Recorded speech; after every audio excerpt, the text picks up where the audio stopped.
Stretching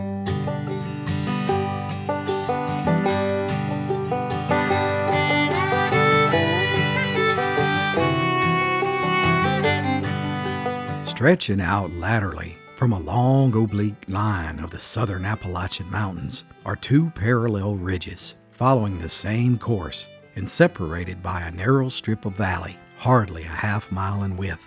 As they stretch along, arm in arm, so to speak, differences between the close companions are distinctly apparent.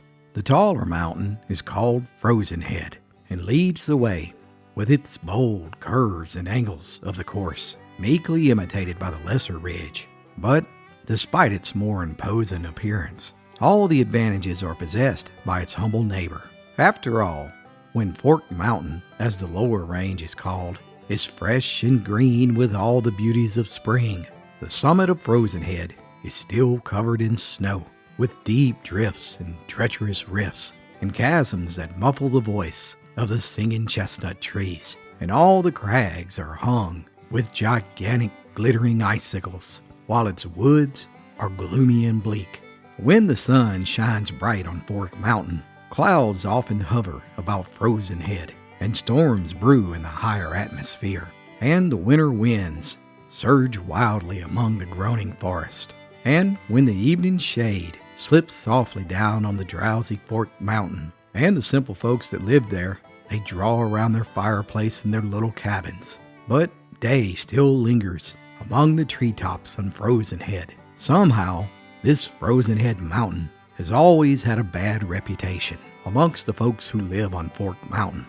"It's the unluckiest place anywhere around here," said Squire James Turner, the oldest inhabitant of Forked Mountain, as he sat one afternoon upon the porch of his log cabin. He gazed up at the heights of Frozenhead across the narrow valley. "I've heard tales all my day how if you go up there on that mountain, something bad will happen to you before you can get away. And I know it myself, because it weren't just 10 years ago or better when I went up there one January a-looking for my cow that had strayed off. And just as I found the cow, I slipped on an icy rock and broke my ankle bone. I tell you, it was a job getting off of Frozenhead and back over here, and it learned me real good to stay away from there. Why, I remember a man here about 50 years ago. He was mighty bad about thieving horses. And one time, he was a-running away with Pete Dilk's dapple gray mare. Anyways, they got to that there tricky ford that ran through Rocky Fork Branch, there on the side of Frozenhead. And the horse thief was ahead, getting away. But he took off in the water first, and that there river just spun him out of the saddle like a top. And he wasn't seen no more until he had floated all the way down to Petros, dead as a doornail. But Pete was blind with rage, with his heart set on revenge. And his dapple gray mare, well, she broke her knees against them high stone banks. And a moment later, a huge boulder fell from the top of Frozenhead and crushed Pete to death. I tell you, that place is witched, just as sure as you're born. A long silence ensued, and then Squire Turner raised his pondering eyes with a look of slow curiosity.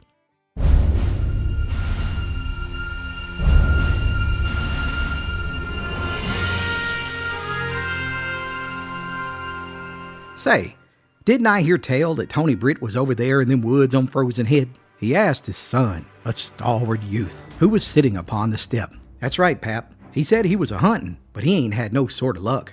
It appears to me, even all the game over there is witched somehow, and you can't get no good shot at nothing. Tony told me the other day that he ran up on 3 deer, and he took aim, but he missed 2, and the other one just trotted off with a rifle ball stuck in his flank. It was as if Tony had just hit him with an acorn. But I heard the wagging tongues tell it up at the mill that Tony was back down there again, messing around." Hearing this, Squire snapped back. "Well, I done told you, if Tony Britt is up there in some mischief on Frozenhead, he'll never come back no more. He'll get into worser trouble than he's ever seen afore, fooling around on that mountain. By the way, I hear tell that he got himself indicted down yonder at the courthouse in Wartburg last week, and he had to pay a $20 fine for that brawl he had with Caleb Hoaxie. And if you ask me, he'd have killed Caleb, and rightly so, if the law hadn't broke it up." But you see, this story was by no means unknown in these parts, nor did its narrator labor under the delusion that he was telling a new tale. It was merely a verbal act of recollection, and an attentive silence reigned as he relayed the familiar facts. When this recital was concluded, the hush for a time was unbroken, except for the sound of the winds, bringing upon their breath the fragrant woodland odors of balsams and pungent herbs, and a fresh and exhilarating suggestion of falling water somewhere in the distance. Now and then the faint clangor of a cowbell came from out of the tangled woods about the little cabin. The men's eyes were turned towards the opposite steeps, gorgeous with scarlet oak and summit, and their thoughts were busy about the hunter on Frozenhead, and vague speculations concerning his evil intent. Having overheard this conversation on the porch, just then the old man's wife appeared in the doorway, stirring some cornbread batter with a wooden spoon. It appears to me powerful strange that Tony is a-fooling around on that there mountain, considering what happened to his wife over there. And I remember that wife of his. Afore she died, she was always fretting about living in the shadow of Frozenhead. She always said that it put her in the mind of living in the shadow of death. And I thought about her saying that to me the day when I saw her a-laying stiff and cold on the bed, and the shadow of Frozenhead coming through the door, a-creeping and a-creeping over her face. And I tell you, I was plumb glad when they put that woman underground. 'Cause even if the sunshine couldn't hit her, neither could the shadow of that mountain. If there was ever a woman murdered, she was one. And I remember she was laid up with lung fever, and that scoundrel, Caleb Hoaxey, made up some concoction of herbs, calling himself a mountain doctor. And just as soon as she drank that stuff, she laid her head back and shut her eyes, and she never opened them again no more in this world. I tell you, she was a murdered woman, and Caleb Hoaxey done it through those herbs that he fixed up for her. Just then, Squire Turner said, I never did believe Caleb gave her anything to hurt her. After all, the grand jury couldn't find no evidence that he did anything wrong, and the coroner said that Tony's wife had died of yellow fever. The fact is, Caleb Hoaxey is the best herb doctor on Fork Mountain.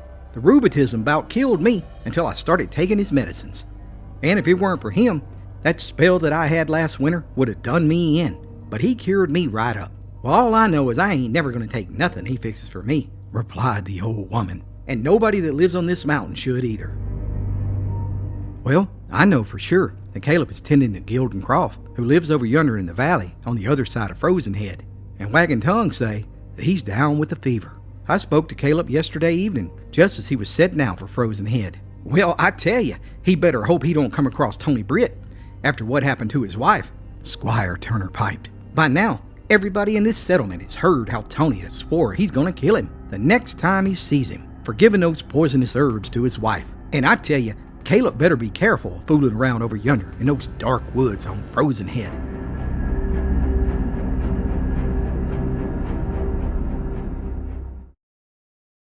Hey guys, JD here. Click the link below to check out my new book. It's full of stories just like the one you're listening to right now.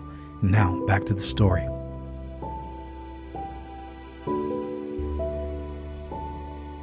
The moon had come up grandly over Frozenhead, casting long silver lights and deep black shadows through all the tangled recesses and yawning chasms of the woods and the rocks. Through the vast wilderness, the bright rays met with only one human creature, Tony Britt, the hunter making his way homeward through the dense forest with an experienced woodman's craft.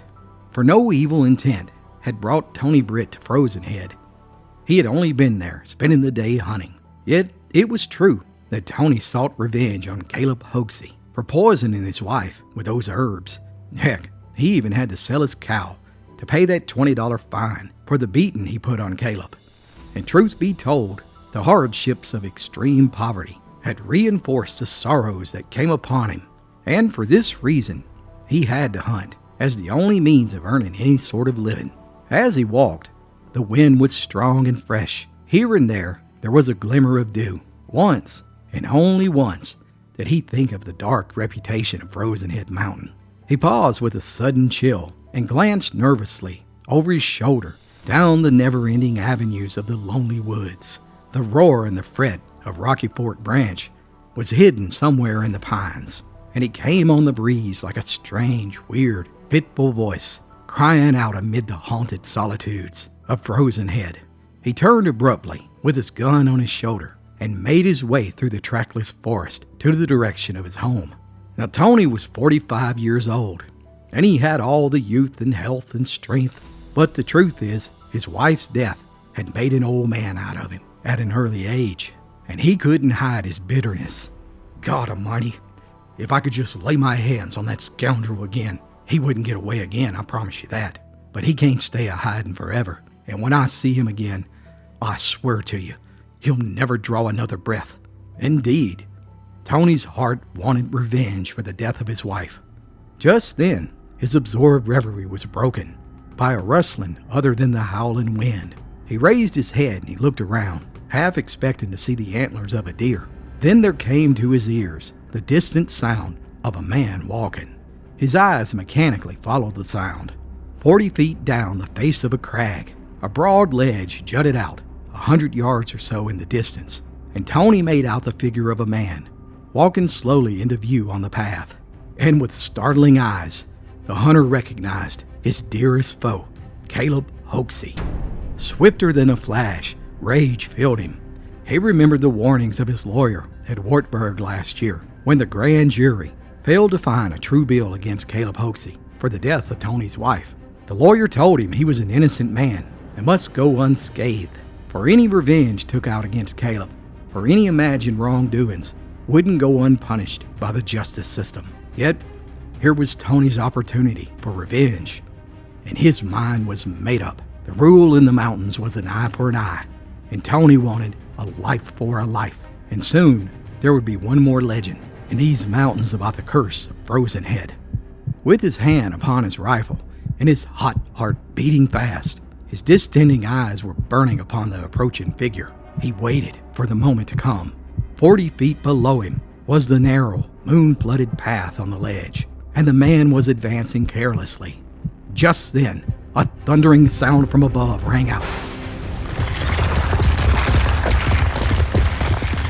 as a gigantic boulder broke loose from the summit of Frozenhead and tumbled down the side of the mountain before a frightening crash.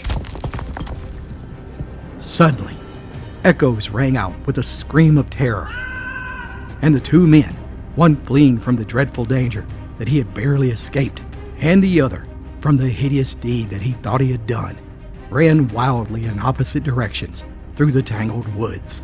All through the night, Tony ran frantically along Frozenhead's summit, trying to multiply the miles between him and the dead man that he believed laid underneath the boulder which had dashed down. The moon sank beneath the horizon. The fantastic shadows were merged in the darkest hour of the night.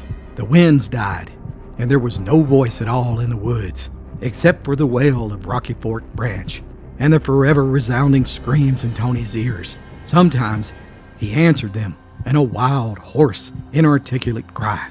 Sometimes he flung his hands above his head and wrung them in his agony. Never once did he pause in his flight. Panting, breathless, exhausted, he eagerly sped through the darkness, tearing his face upon laurel thickets, plunging now and then into gullies and unseen ravines, sometimes falling heavily, but recovering himself in an instant, and once more struggling on, striving to elude the pursuing voices in his head, and to distance himself forever from his conscience and his memory. And then came that terrible early daylight.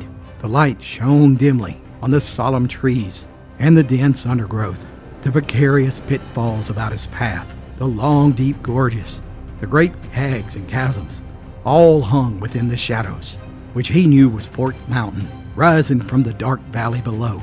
It seemed wonderful to him, somehow, that a new day should break it all. Just then, he began his descent of Frozenhead. He seemed to carry that pale dawn with him, and morning was well underway by the time he reached the foot of Fort Mountain.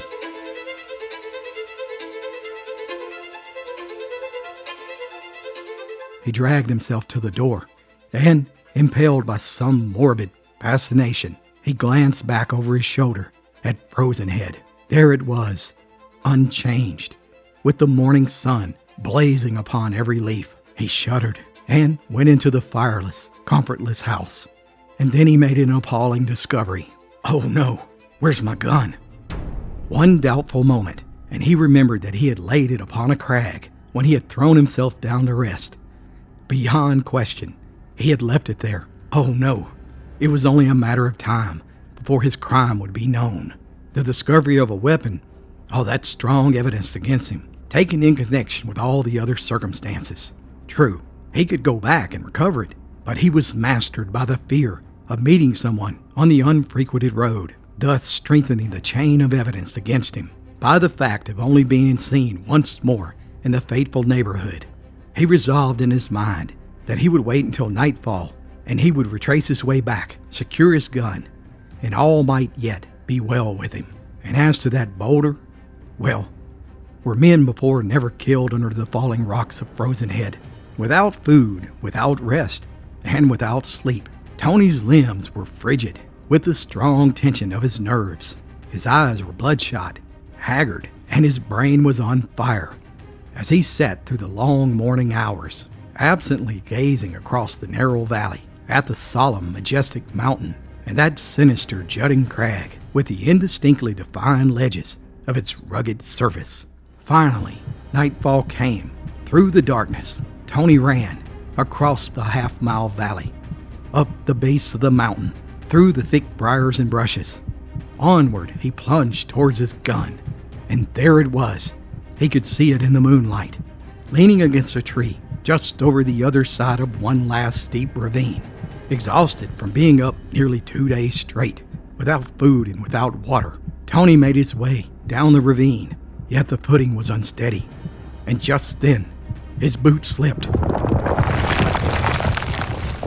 and he began tumbling down the side of Frozenhead, crashing into countless trees for nearly 300 feet, until his broken body came to rest at the base of the mountain, right next to the boulder that had fell the previous night.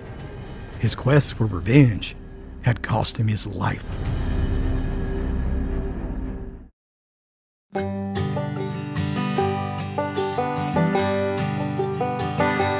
Folks on Fort Mountain always wondered what became of Tony Britt.